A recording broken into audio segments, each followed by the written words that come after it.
तो हेलो यार गाइस, आज वाला वीडियो काफी ज्यादा इंटरेस्टिंग होने वाला है क्योंकि इस वाली वीडियो में हम लोग कंपेयर करने वाले हैं एलियन एक्स को गोकू और साइतामा के साथ। तो देखो, इसी टॉपिक पर मेरे चैनल में सबसे ज्यादा डिबेट हुआ है। कई बार कुछ लोग गोकू को सपोर्ट करते हैं, कुछ लोग साइतामा को और कुछ लोग एलियन एक्स को।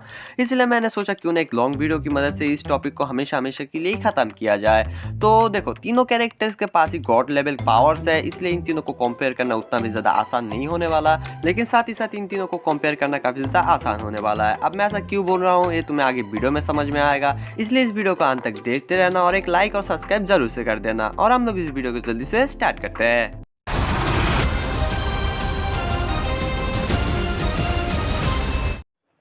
तो सबसे पहले बात कर लेते हैं गोकू के बारे में। तो देखो, जो गोकू है वो बिलोंग करता है सेन रेस से, जो ड्रैगन बॉल यूनिवर्स में बहुत ही ज़्यादा पावरफुल एक रेस है। और इस रेस में गोकू ही सबसे ज़्यादा पावरफुल है। और गोकू के पास काफ़ी सारे पावर्स है, जैसे कि super human strength, super human speed, super human durability, super human senses, super human endurance, blah blah blah.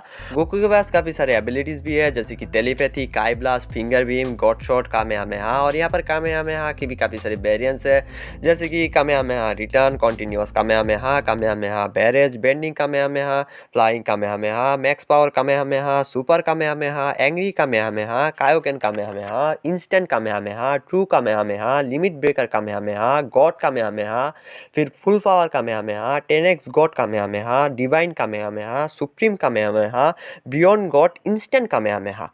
O my god, आपको ये मत सोच लेना कि गोकू के पास इतनी एबिलिटीज थे, ये तो सिर्फ कामेहामेहा के वेरिएंट्स थे। गोकू के पास इतने एबिलिटीज है कि अगर मैं बताने बैठ गया तो वीडियो खत्म हो जाएगा, लेकिन मैं बोल के खत्म नहीं कर पाऊंगा। और इन सारे एबिलिटीज में गोकू का जो सबसे ज्यादा पावरफुल एबिलिटी है वो है एटोनोमस अल्ट्रा इंस्टिंक्ट। हाँ, अल्ट्रा इंस्टिंक्ट कोई फॉर्म नहीं है, ये बस एक फाइटिंग टेक्निक है। और इस फाइटिंग टेक्निक की मदद से गोकू सारे यूनिवर्स के डिस्ट्रॉयर्स को भी हरा सकता है। और इससे पता चलता है कि गोकू कितना ज्यादा पावरफुल है। वैसे गोकू कितना ज्यादा पावरफुल है हम लोग टूर्नामेंट ऑफ पावर में देख ही चुके हैं, लेकिन ये सब छोड़ो, मेरे दिमाग में सवाल आ रहा है। हमें पता है कि कायोकेन एक फाइटिंग टेक्निक है, इसलिए गोकू ने अपने सुपर सेन ब्लू ट्रांसफॉर्मेशन के साथ इस फाइटिंग टेक्निक को मर्ज किया था।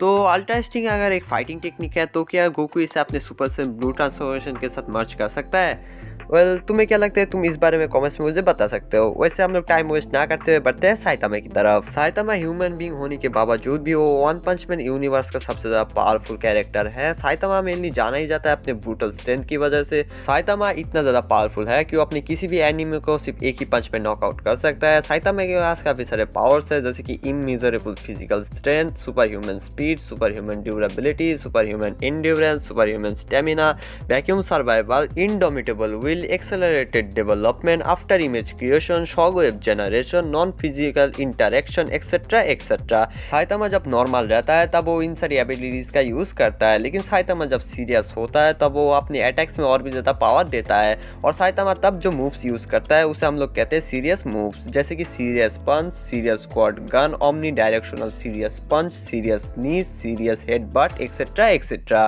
साइतामा का पावर लेवल का अंदाजा तुम लोग इस बात से लगा सकते हो कि उसने अपने सीरियस नीज से, यानी कि एक सीरियस छींक से पूरे के पूरे जुपिटर प्लेनेट को ही डिस्ट्रॉय कर दिया था। और इस बात से तुम लोग समझ सकते हो कि साइतामा कितना ज्यादा पावरफुल है। और इसी के साथ बढ़ते हैं एलियन एक्स की तरफ। तो एलियन एक्स बेंटेन की पूरी मल्टीवर्स में दिखाया जाने वाला अब तक का सबसे ज्यादा पावरफुल स्पीसीज से बिलोंग करता है, जो कि है सेलेस्टियल सेपियंस। सेलेस्टियल सेपियंस एक तरीके से बेंटेन की यूनिवर्स के गॉड्स है, क्योंकि ये लोग रियलिटी, टाइम और स्पेस को अपने कंट्रोल में रखते हैं और अपने मन मर्जी के अनुसार इन्हें चेंज करते रहते हैं। और एलियन एक्स इस स्पीसीज का सबसे ज्यादा पावरफुल बीइंग है, इसलिए तुम लोग समझ ही सकते हो कि एलियन एक्स कितना ज्यादा पावरफुल है। तो अब अगर बात करें इन तीनों में से कौन सबसे ज्यादा पावरफुल है, तो मेरे ख्याल से एलियन एक्स ही सबसे ज्यादा पावरफुल है। अब कुछ बंदे हैं जो मेरे इस डिसीजन के साथ एग्री नहीं करेंगे, तो उन लोगों के लिए मेरे पास एक सवाल है।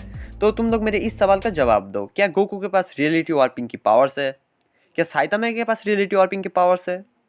क्या गोकू या फिर साइतामा इन दोनों में से कोई अपनी मनमर्जी के अनुसार टाइम स्पेस को कंट्रोल या फिर चेंज कर सकते हैं?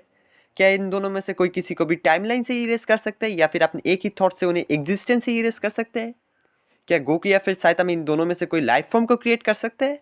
नहीं, क्योंकि ये दोनों सिर्फ गॉड लाइक कैरेक्टर्स है, गॉड नहीं है। लेकिन एलियन एक्स एक गॉड है। गोकू और साइतामा को गॉड लाइक कैरेक्टर्स इसलिए बोला जाता है क्योंकि ये दोनों गॉड लाइक स्ट्रेंथ पोजेस करते हैं, लेकिन इन्हें कभी गॉड नहीं कहा जाता, क्योंकि इन लोगों के पास गॉड जैसी कोई भी एबिलिटीज नहीं है। और सबसे बड़ी बात, गोकू और साइतामा मॉर्टल है लेकिन एलियन एक्स इमॉर्टल है। अब जो लोग समझदार है वो समझ चुके होंगे कि मैं क्या कहना चाहता हूँ, लेकिन जो लोग नहीं समझे उन लोगों के लिए मैं बस इतना कह देता हूँ कि अगर गोकू और साइतामा एलियन एक्स के ऊपर अटैक करने आते हैं तो एलियन एक्स सिर्फ अपने एक ही थॉट से इन दोनों को एग्जिस्टेंस से इरेज कर सकता है। और ऐसा करने के लिए एलियन एक्स को इन दोनों को टच या फिर इन दोनों के ऊपर अटैक करने की जरूरत नहीं है। एलियन एक्स को बस सोचना है और ये लोग खत्म। बस अब तो तुम लोगों को समझ में आ ही गया होगा कि एलियन एक्स क्यों सबसे ज्यादा पावरफुल है। मुझे तो यही लगता है, तुम लोगों को क्या लगता है तुम मुझे कमेंट्स में बता सकते हो। और हाँ, आज के लिए इतना ही था। आई होप कि तुम लोगों को ये वाला वीडियो पसंद आया होगा। अगर पसंद आया तो लाइक शेयर सब्सक्राइब सब कुछ कर दो और मैं तुम लोगों से मिलता हूँ अगली वीडियो में। तब तक के लिए stay tuned and goodbye. और सब्सक्राइब करना मत भूलना, ठीक है ना।